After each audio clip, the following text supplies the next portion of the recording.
And so you identified the title for this episode, Living with Purpose. Mm-hmm.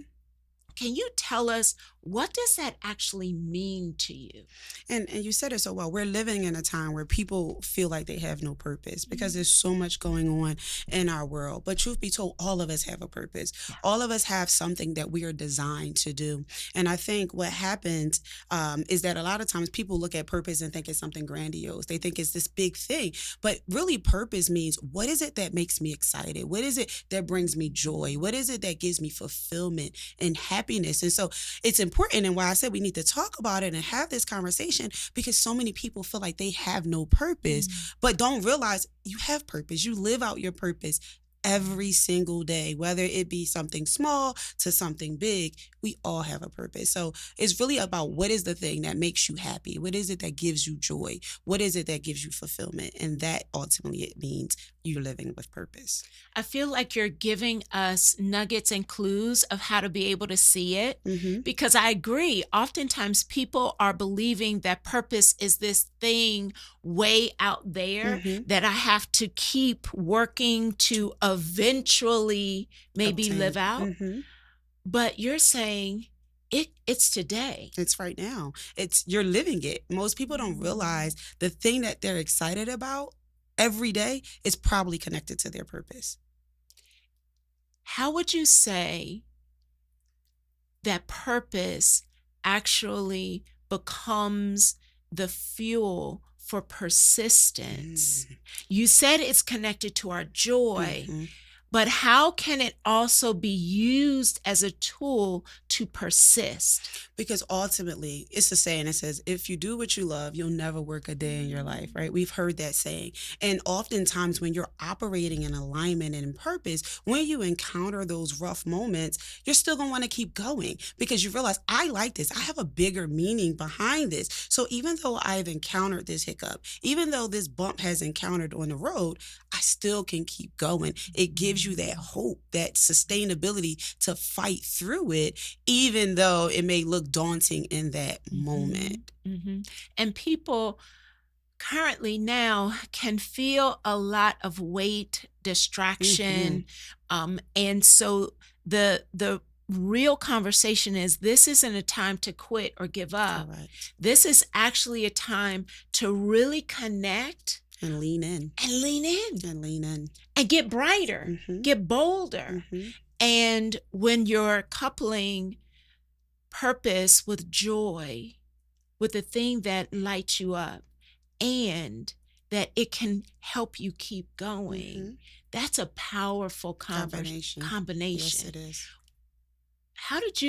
Have you found your purpose? Yeah. All right now. I found She's speaking from an authentic place, y'all. I found it. You know, and the funny thing is, that's how Right Path came about. Because as I was on the journey, sometimes I had detours. Sometimes I had hard stops. And that's what happens. Some people, they become apprehensive when the hard stop happens. But when you know that my ultimate goal for me is the helping profession. So no matter what it is that I do, it connects back to the helping profession.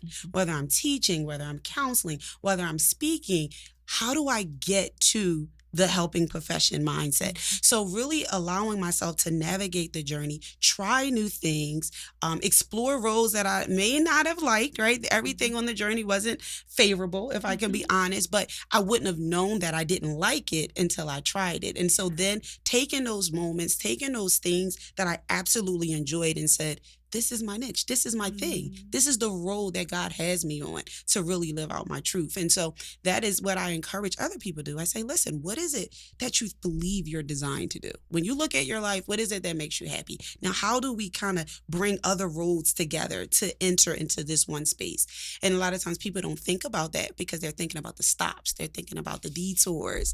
They're thinking about all the yields instead of realizing those are inevitable. They're going to happen, but you can't let that stop you. And when you allow our faith to recognize that stop isn't there to be the last place you land. it may just be a stop because it's an opportunity. If you take a shift, if you look, if you lean in, if you shift your expectations. Or you just be still in that moment to see why did this stop happen? Because maybe you have to take a different road to get there. And a lot of times when the stops happen in people's lives, they shut down. Yeah. They don't want to push forward, or they go back and try to reopen the door that it may be closed right now for a reason. And so realizing, okay, when I'm at this stop sign, what do I do? How do I look at this? So help out the person who's listening right now, who's struggling, and they're like, this sounds all great and good. I like to do such and such, but that doesn't really mean anything. Give them advice in this moment. How do they sort this next step out?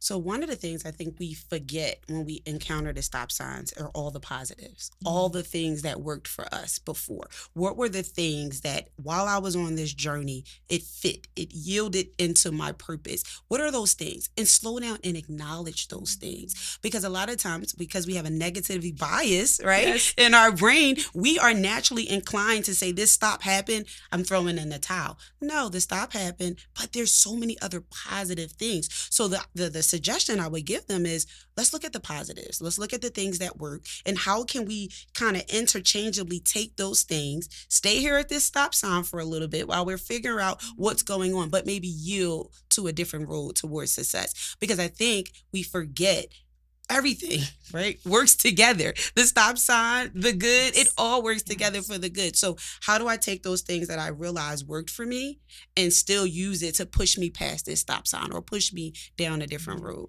So I'm hearing stop, slow, even in the stop, actually stop. Actually stop. Stop trying to keep pushing against it. Actually allow yourself to surrender to the stop so that you can recall, acknowledge, pray, celebrate, take it all in. But I don't want to take for granted, because I know, y'all, she is a whole therapist. I told y'all. The role of, you mentioned very quickly, negativity bias. Yes. If someone doesn't understand what that is, and they're like, well, what is that? What is the negativity bias? What right? is that? What I would tell them, that our brain is naturally tough line to positive experiences, right? Then it takes longer for those positive experiences to sit in our mind. Now, the negative experience is Velcro. We connect into it. It's there. It's we're not letting it go. But when that positive thing happens, it's something that we forget about it. It hits a wall and then it goes away. We have to be intentional about remembering the good. You know, if I was in counseling mode, I would say this is why journaling is important, right? Yes. Because sometimes our brain is naturally not going to recall those moments when that stop sign moment happens, when that negative thing happens. So sometimes if I'm writing down my journey of whatever I believe my purpose is, and I see how God moved, I see how the small things became big. When this negative thing happened or this stop sign moment happened, I remember that I got through these. I just got to get through this moment again. Creating something visual to refer back to. Correct. Because our brain uses that negativity bias as a safety mechanism. It's there on purpose because it's designed to keep us safe, to recognize threat, but it is on 10 all the time. And when we are not careful about what we're taking in, what we're watching, who we're listening to, I love how you said it's like Velcro. It literally is sticking. So that conversation of write it down so you have something to actually go back to. And reference for the journey.